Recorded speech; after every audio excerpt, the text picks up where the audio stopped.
lorsque j'ai recueilli tous ces témoignages de personnes qui avaient connu les arrêts cardiaques, ce qui m'interpellait le plus, c'était, d'un point de vue rationnel et scientifique, c'était les gens qui pouvaient décrire des scènes qui se déroulaient à distance de leur corps physique et qui ont pu les valider après. C'est ça qui est le plus interpellant. Bon, c'est vrai que le tunnel, la connexion avec la lumière, c'est très émouvant.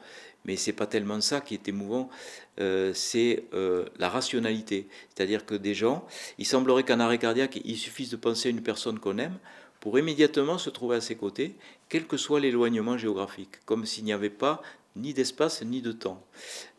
Comme si l'autre dimension nous donnait accès aux informations universelles, comme si on pouvait connecter par remote viewing, on appelle ça comme ça, hein, les médiums parlent de remote viewing, eh ben, on pouvait se délocaliser et décrire des scènes qui se sont déroulées telles que les gens les ont perçues au moment de l'arrêt cardiaque. C'est ça qui est le plus interpellant. Et puis il y a une autre chose qui m'a interpellé, c'est l'amour qui est reçu dans la lumière. Alors ça, c'est vraiment scotchant, et c'était tellement puissant que ça en est même vexant. Vexant parce que nous sommes très malheureux de voir partir nos êtres chers pour l'autre monde. Et bien eux, quand ils racontent comment ça s'est passé, eh ben, pas tant que ça finalement, ils sont plutôt heureux. Ils sont débarrassés de toute douleur, surtout si les fins de vie étaient parfois douloureuses, et ils sont dans la joie, ils comprennent qu'ils sont morts, ils voient leur corps, ils voient leur enveloppe de chair inerte sur un lit ou voilà, sur la voie publique quand c'est un accident.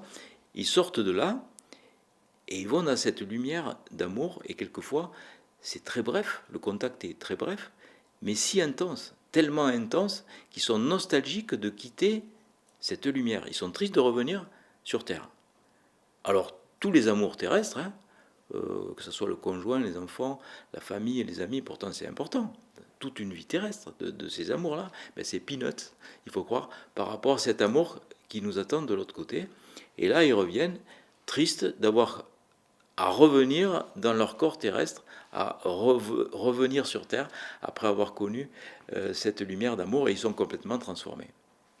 Il y a cette transformation aussi qui est surprenante, parce que ils sont transformés parce qu'ils sont persuadés que la vie continue après la mort, surtout s'ils ont vu des défunts. 60% des expérienceurs sont ceux qui ont vécu ces expériences, et bien 60% disent avoir vu des défunts, que ces défunts étaient en bonne santé, qu'ils étaient dans la joie. Et c'est très apaisant par rapport aux angoisses de la mort et par rapport aux douleurs du deuil. Et c'est pour cela que on se dit, c'est quand même dommage de devoir vivre un arrêt cardiaque pour en arriver à un tel apaisement devant la mort. Et ces expérienceurs sont vraiment transformés. Ils se détachent des valeurs matérielles de cette planète. Ils sont orientés vers d'autres objectifs. Ils ont envie de partager cet amour qu'ils ont connu de l'autre côté d'une autre façon. Et c'est vrai que les objectifs de vie changent complètement. Il y a un chiffre qui est parlant, il y a 60% de divorces dans les 10 ans qui suivent. Parce que tout simplement, les gens n'ont pas du tout les mêmes objectifs de vie. Même le conjoint ne reconnaît pas la personne. L'être de lumière, il ne vous dit pas combien tu as sur ton compte en banque, combien tu as dirigé de personnes dans ta vie. Il vous dit, qu'as-tu fait de ta vie, comment as-tu aimé les autres? Et ils n'auront de cesse, les expérienceurs, d'avoir cet objectif de vie, c'est-à-dire qu'ils vont devenir, par exemple, artistes, peintres. Il y a un PDG qui était très riche et très malheureux, il vit cette expérience dans l'au-delà, il revient, et il fait des tableaux maintenant, et il peint des tableaux, il les offre, même pas pour l'argent, il fait ça. Et voilà, certaines développent des facultés, on va dire, paranormales, certaines deviennent guérisseurs, médiums. Il y a une ouverture qui se fait grâce à cette expérience. C'est ce qui m'a étonné le plus.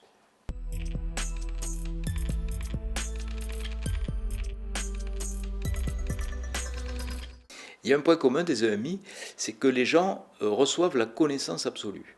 Quand ils sont de l'autre côté, ils ont l'omniscience.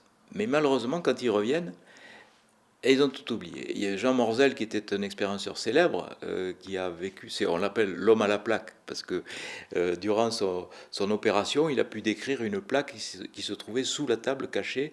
Et ça a été la preuve qu'il y avait bien eu cette décorporation et qu'il a pu décrire la plaque qui était sous la table opératoire, alors qu'il n'avait pas accès, bien sûr, à cet endroit-là. Et lui, il disait toujours, quand j'étais de l'autre côté, je savais tout sur tout. Maintenant que je suis revenu, je sais qu'une chose, c'est que je savais tout sur tout, mais je ne sais plus rien. Voilà, je savais tout, les mathématiques, tout. Et bon, alors il y a ce côté, mais il y a aussi un autre côté, c'est-à-dire qu'il y a une ouverture spirituelle qui fait que les gens ont acquis certaines facultés, comme la médiumnité, comme certains sont devenus magnétiseurs, guérisseurs, certains sont devenus artistes.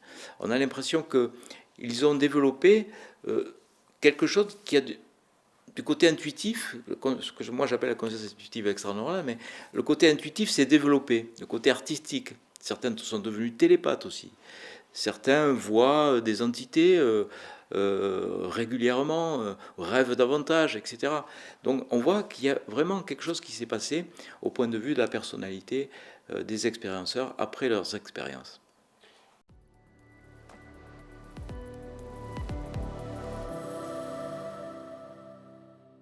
Ben, lorsque on a donc une diminution de l'activité corticale cérébrale, comme ça se passe dans la nuit, on a cette alternance sommeil long, sommeil paradoxal, on a aussi un ralentissement de l'activité corticale et on peut avoir accès à des informations. Certains parlent même de voyages astro pendant les rêves. Oui, il y a cette possibilité d'expansion de conscience dès que le cerveau ralentit son activité, comme dans les comas, au mieux dans l'arrêt cardiaque, puisque là c'est zéro, mais pendant le sommeil aussi, on a accès à cette expansion de conscience grâce au ralentissement de l'activité corticale cérébrale.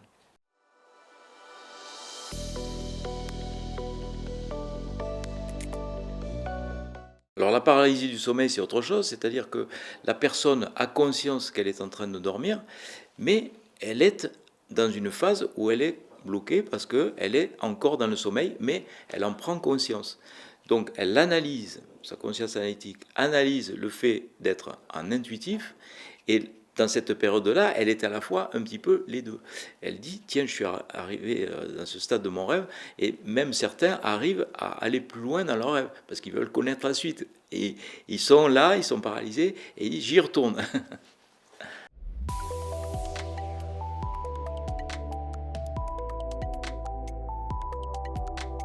Alors les expérimentations, elles sont possibles, bien sûr. Il serait tout à fait possible de provoquer des arrêts cardiaques, de mesurer ce qui se passe au niveau du cerveau. Et on a déjà les enregistrements de ce qui se passe au niveau du cerveau. De Vries et Becker l'a montré, 15 secondes après, un électroencéphalogramme plat. Mais pour faire des expérimentations et demander aux gens ce qu'ils ont vécu. Oui, on pourrait faire ça. On l'a fait chez des animaux, chez des rats. On a montré que ces rats, donc une fois qu'on leur avait injecté un produit, enfin potassium, du chlorure de potassium pour arrêter le cœur, on a mesuré l'activité électrique corticale et on a vu que ces rats avaient fait, au lieu de faire un ralentissement cérébral, avaient fait une explosion électrique au niveau du cerveau. Et alors ça partait de partout, et il y avait des ondes électriques de partout avant. On a parlé de l'ultime aura neuronale avant de rebaisser. Alors, bien sûr, les matérialistes purs et durs ont dit Eureka, on a trouvé, tout ça c'est dû à cette débâcle électrique neuronale qui permet d'avoir tous ces rêves. Ben non, c'est pas du tout l'explication. Parce que d'abord, les rats, on ne leur a pas demandé s'ils avaient vécu une NDE, ça aurait été bien difficile. Et puis, c'est pas ça qui va expliquer tout ce qui se passe au niveau de l'expérience. Comment cette débâcle électrique neuronale expliquerait que des gens puissent décrire des scènes qui se déroulent à très grande distance de leur corps. Ça n'explique rien du tout. Ça n'explique pas du tout l'expérience. Mais oui, ça serait possible, bien sûr, ça serait possible. On m'a même demandé de le faire. On m'a même écrit un mail. Je me souviens de cette personne qui m'a écrit un mail, je n'ai jamais répondu évidemment. Je me demande d'ailleurs si c'est pas un piège du Conseil de l'ordre, ça m'étonnerait pas tellement c'est tordu dans la démarche pour essayer de me coincer quelque part. Une personne m'a dit, dans son mail, il m'a dit j'ai fait toutes les expériences dans ma vie. J'ai fait les expériences sexuelles, j'ai fait du saut à l'élastique, j'ai fait des voyages, moi je suis très riche, il me manque cette expérience. Et je peux vous donner tout l'argent que vous voulez, y compris vous construire un bloc opératoire. Vous me faites faire cette expérience et vous en serez grandement récompensé. Voilà. Donc, ça serait possible, bien sûr, mais pour des raisons éthiques, bien sûr, on ne fera jamais ça. Il y a quand même des gens un petit peu limites. Il y a le professeur Lauré, qui est au Coma Science Group, et qui, il y a quelques mois, a fait des expériences surprenantes qui, moi, me choquent. Il a provoqué des hypoxies cérébrales et il a mesuré ce qui se passait au niveau du cerveau avec des IRM. D'un point de vue éthique, c'est limite quand même. Donc, il faisait hyperventiler les gens, donc l'hyperventilation, mais en hypocapnie. Cette hypocapnie inhibe les centres bulbaires respiratoires et entraîne une apnée. Et cette apnée entraîne une hypoxie. Et là, on pourrait avoir effectivement, puisqu'on est proche de la mort, des expériences. Mais alors il a filmé les gens, ils convulsent, enfin, je veux dire, c'est très limite. Imaginons qu'il y a un problème vasculaire, on peut ressortir aveugle, par exemple, d'une expérience comme ça. Je trouve que c'est très très limite de faire ça. Moi, jamais j'aurais osé faire ça. D'ailleurs, je serais un toll, là, si c'était moi. Alors là, bon, lui, ça va, il a le couvert des laboratoires pharmaceutiques, il peut faire tout ce qu'il veut. C'est pas du tout la même configuration. Mais je trouve que non, d'un point de vue éthique, on ne peut pas faire ce genre d'expérience. Bien que ça soit possible, on pourrait le faire, on pourrait provoquer des arrêts cardiaques et récupérer ensuite, mais bon, inimaginable, en tout cas quand on est médecin.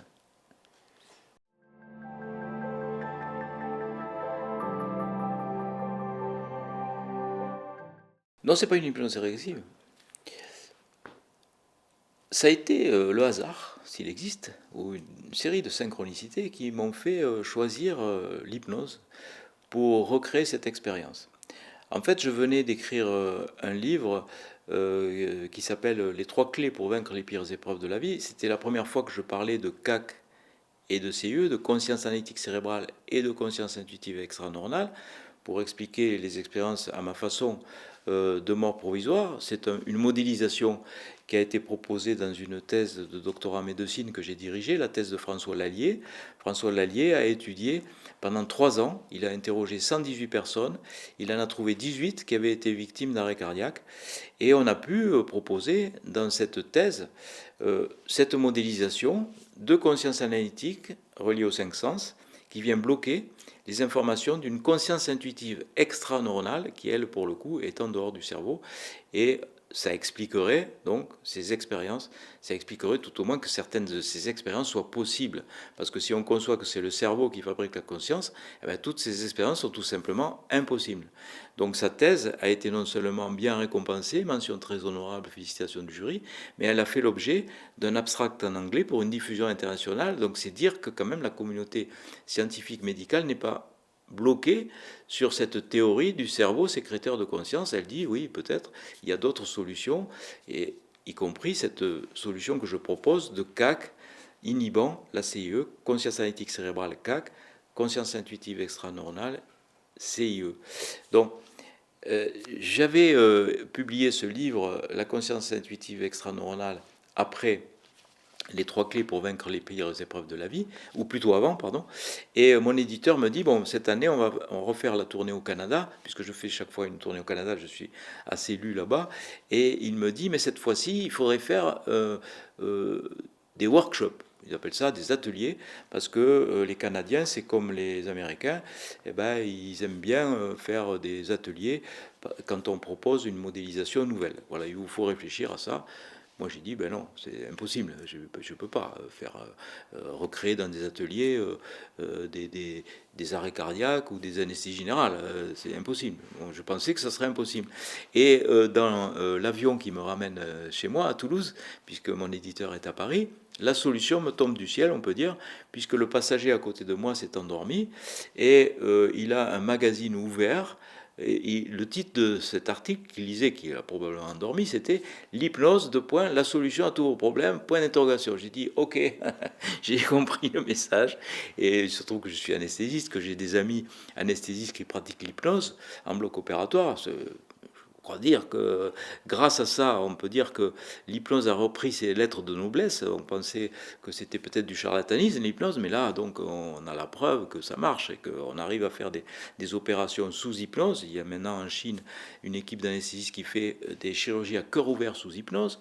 À Strasbourg, il y a une équipe d'anesthésistes qui fait des prostatectomies radicales sous hypnose. Et là, vraiment, on voit que c'est efficace et que ça marche. Donc, je me suis formé avec des anesthésistes que je connais à cette hypnose de bloc opératoire, en ayant en arrière-pensée que je vais la détourner pour suggérer ces expériences de mort provisoire, parce que je me suis dit, c'est quand même dommage, quoi, de devoir vivre un arrêt cardiaque pour en arriver à un tel apaisement devant la mort. Est-ce que si on reconstituait cette expérience sous hypnose, on n'en arriverait pas aux mêmes avantages? Et en fait, mon intuition m'a donné raison, puisque sur le premier millier de TCHistes étudiés, sur les questionnaires que l'on remplit à la fin, les participants remplissent ces questionnaires, eh bien, il y a eu 669 personnes, 67% des personnes qui ont dit oui, je pense avoir été en contact avec un défunt. Donc j'ai débuté ces ateliers au Canada il y a 7 ans. Et puis j'ai vu tout de suite que ça marchait bien. Je suis revenu en France faire quelques ateliers dans des associations d'aide aux personnes en deuil. Je suis parti à La Réunion aussi, puisqu'il y avait là-bas l'association Formessence qui m'a reçu pour faire quelques ateliers.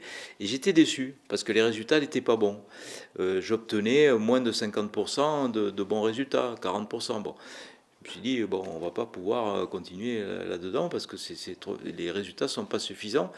Et je rencontre là, à ce moment-là, une personne qui m'a beaucoup aidé, Marc Leval, qui était un journaliste sur Sud Radio, qui travaillait à Sud Radio, qui lui m'invitait chaque fois sur ces sujets dès que je publiais un livre, et puis il râlait parce que il n'y avait pas suffisamment de temps, et puis chaque fois le standard débordait, explosait parce que les gens appelaient, ils voyaient que vraiment c'était un sujet porteur, alors que sa chaîne Sud Radio n'acceptait pas qu'il y ait trop de sujets sur ce thème-là. Donc ce jour-là, je lui dis, lors de ma dernière venue chez lui pour présenter mon livre, je lui dis, mais pourquoi vous ne montreriez pas votre boîte de prod, vous-même, puisque vous êtes passionné par ça? Et puis j'ai vu un petit étincelle dans ses yeux, et en fait, c'est ce qu'il a fait. Et je lui avais dit d'ailleurs, si vous montez votre boîte de prod, je vous fais un engagement. Je fais des conférences gratuites pour vous, vous prenez toutes les recettes, moi simplement je vends mes livres, on va faire comme ça, gagnant-gagnant. Et c'est comme ça que est né ABC Talk, donc sa boîte de prod. Ensuite il m'a dit, mais j'ai vu que vous faisiez des ateliers. Oui, j'ai dit, mais je vais arrêter parce que j'ai pas de bons résultats. Mais pourquoi vous n'avez... J'ai dit, mais il me manque simplement le confort. Il me manque toute la logistique. Il me faudrait des relax. Il faudrait que les gens soient bien installés. Il faudrait qu'ils aient des casques audio reliés à ma voix avec une table de mixage pour la musique. Il faudrait quelqu'un qui manipule la musique en même temps que je parle. Enfin, ça je peux pas l'avoir. Il m'a dit, je me débrouille. Et effectivement, très rapidement, il a mis en place ses ateliers. Et c'est grâce à lui, Marc Leval et Étienne Dupont, le trio que nous formons, que la TCH a eu ce succès. Parce que après, donc, les résultats sont arrivés. Et ils sont arrivés très rapidement positifs, avec une progression chaque fois, puisque après, plus on pratique, mieux c'est. Et aujourd'hui, on a dépassé 20 000 participants. On est allé un petit peu partout. On est allé au Canada, en Suisse, en Belgique, en France. On a fait à peu près toutes les villes. Et on continue à tourner comme ça parce que on voit que ça apporte vraiment du bien-être aux gens.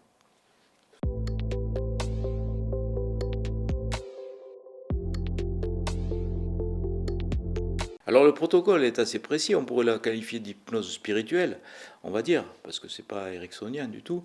D'ailleurs, ça remet en cause le fonctionnement de l'hypnose, puisque la TCH montre que par exemple, des gens ont accès à leur futur. Bon, ou ont accès à des scènes qui se déroulent à distance de leur corps physique, dans des phénomènes de remote viewing, avec des futurs qui sont validés, avec des scènes vues à distance qui sont validées ensuite. Donc, je dis que ça remet en cause non seulement le fonctionnement de la conscience, mais aussi le fonctionnement de l'hypnose, puisque jusqu'à présent, on pensait que l'hypnose était une réminiscence de souvenirs enfouis dans l'inconscient, que toutes les informations étaient stockées quelque part dans une des mémoires du cerveau, et que simplement ça permettrait de mettre en exergue ces informations perdues. Et bien là, non, puisque le futur n'existe pas, donc il ne peut pas être stocké dans une mémoire, et les phénomènes de remote viewing sont bien la preuve des informations extraneuronales qui sont données lors de ces phénomènes. Donc oui, c'est une hypnose particulière. Il y a un protocole qui est bien précis. Dans une première partie, donc ce sont des ateliers de 45 personnes qui sont chacun avec leur casque, avec bien installé, relié à ma voix avec une table de mixage. C'est donc un atelier qui dure 4 heures. Dans un premier temps, il y a une phase de préparation où j'explique sous forme avec un petit PowerPoint, diaporama, j'explique un petit peu les principes de la CAC et de la CIE. Je crois qu'il faut que les gens soient vraiment informés sur le fonctionnement de ces ateliers. Marc Leval aussi fait sa petite présentation. Son rôle, c'est de donner un peu de légèreté à l'événement parce que les gens arrivent, ils sont un peu stressés, donc ils racontent des anecdotes, ils racontent des trucs comme ça, il les met en confiance. Ensuite, moi, je fais ma présentation.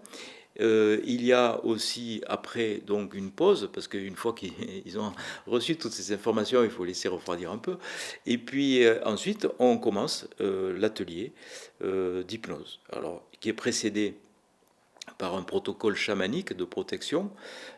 Donc ça fait pas plaisir non plus parce que je croise les gens et les gens n'aiment pas qu'un médecin fasse des rituels chamaniques, mais moi je croise un petit peu les savoirs. Je pense qu'on a au moins autant à apprendre des chamans que des professeurs de chirurgie ou de médecine que des expérienceurs. Donc il faut conjuguer nos talents et il ne faut pas être en opposition. Donc moi j'ai cette prétention de faire un petit peu le lien entre toutes ces approches. Et donc on fait un petit rituel chamanique de protection. On demande à nos guides d'intercéder en notre faveur pour recevoir toutes les protections possibles. On relie nos énergies en mettant la main gauche vers le haut et la main droite vers le bas. Et ce qui est très troublant, c'est qu'on sent tout de suite les énergies, quoi. On sent tout de suite quand on se relaie comme ça, qu'on fait cette prière ensemble pour demander la protection des guides pour faire cette expérience. On sent les vibrations, on sent le frisson qui arrive, on sent la chaleur qui circule.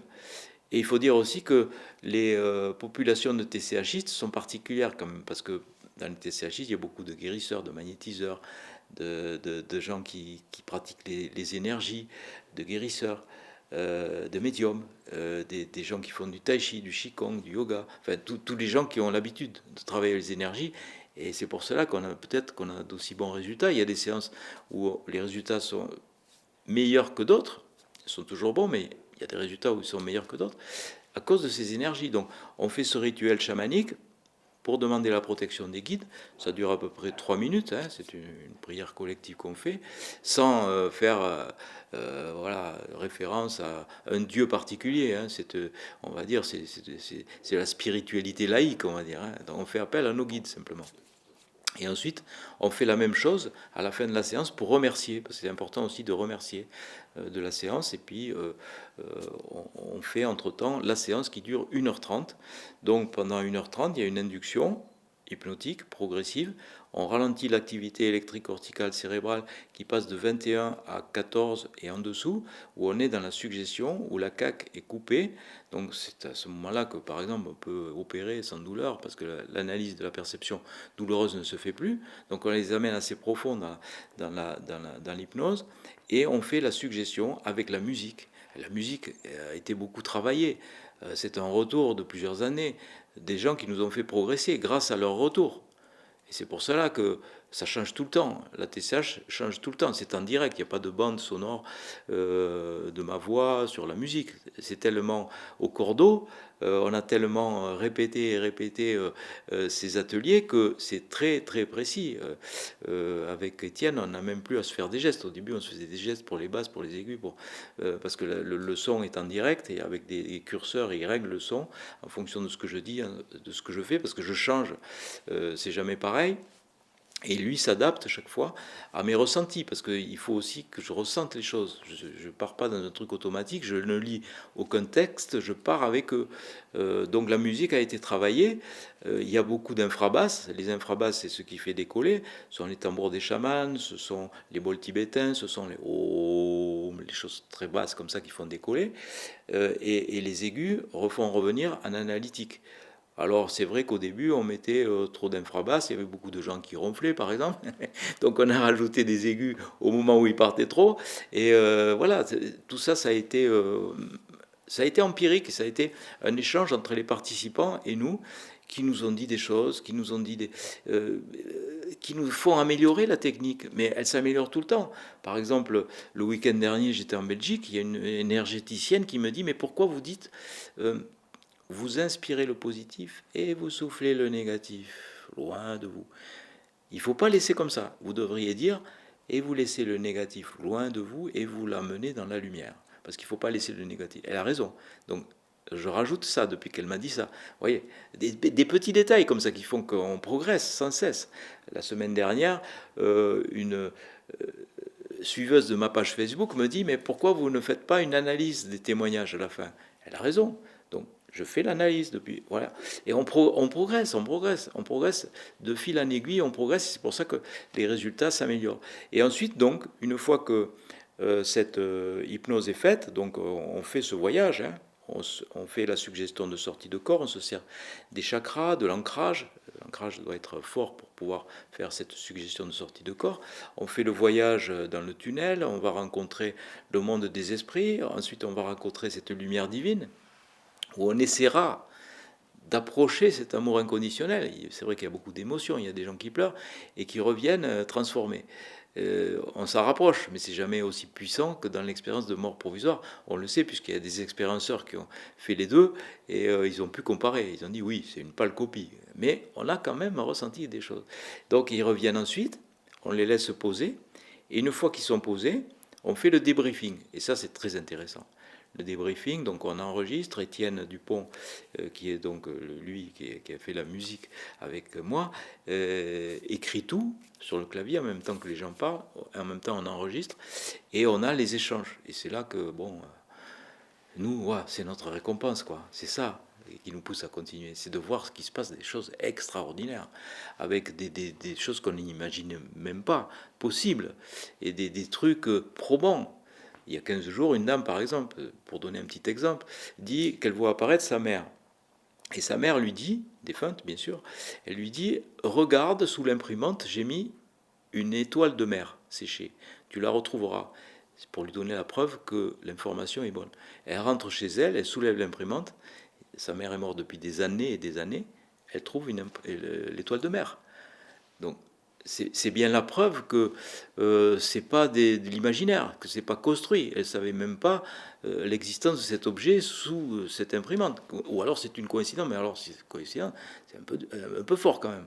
Euh, donc il y a ce genre de choses. Il y a aussi, alors ça c'est tout à fait stupéfiant et on s'y attendait pas du tout, des gens qui ont des guérisons. Alors déjà que c'est sulfureux. Si en plus je dis venez à ma TCH, vous allez guérir, je passe pour un gourou là, c'est sûr. Mais n'empêche que je suis obligé de constater qu'il y a des gens qui nous disent avoir été guéris de pathologies ou de douleurs qui étaient installées depuis longtemps au cours d'une seule séance de TCH. Je ne sais pas du tout comment c'est possible.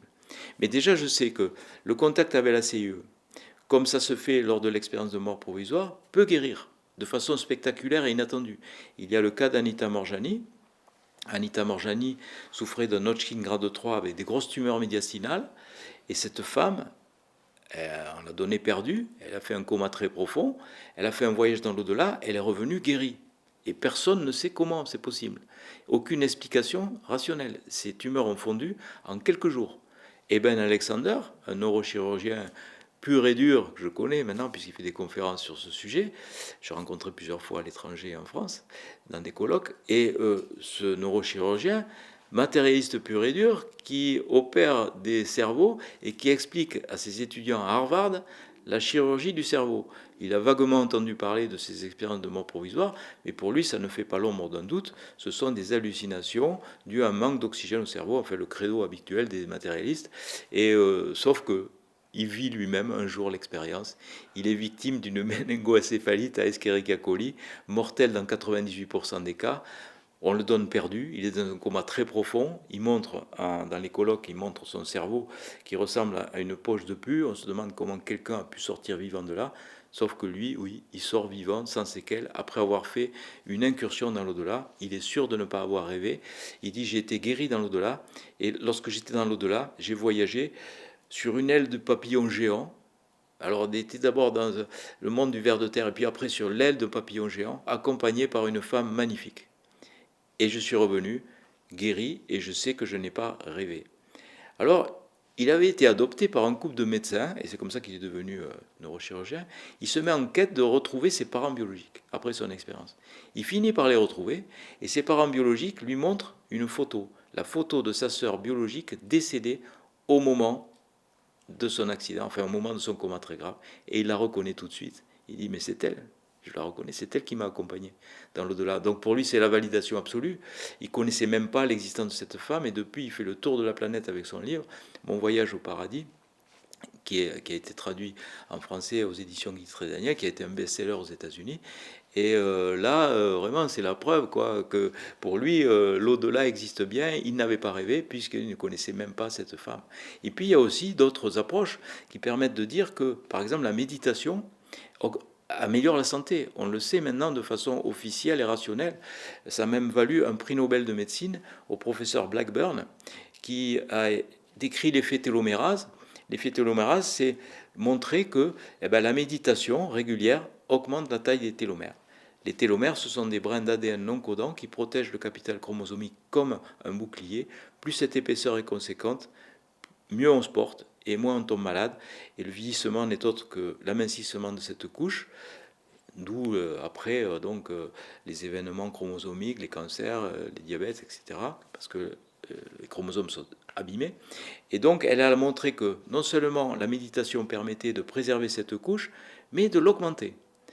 On voit bien la corrélation. Elle est venue présenter ses recherches, elle a traversé l'océan pour venir en Europe, elle a présenté à l'université de Liège ses travaux, l'effet télomérase, prix Nobel de médecine. J'étais à ses côtés pour présenter les résultats de TCHistes déclarant avoir été guéris au cours d'une seule séance de TCH, et on voit bien là qu'il y a une corrélation entre ces trois approches, l'expérience de mort provisoire, connexion à la CIE, la méditation, connexion à la CIE, la TCH, connexion aussi à la CIE. C'est peut-être ça la clé, de dire que cette expansion de conscience pourrait nous guérir de pathologies jugées désespérées par moments.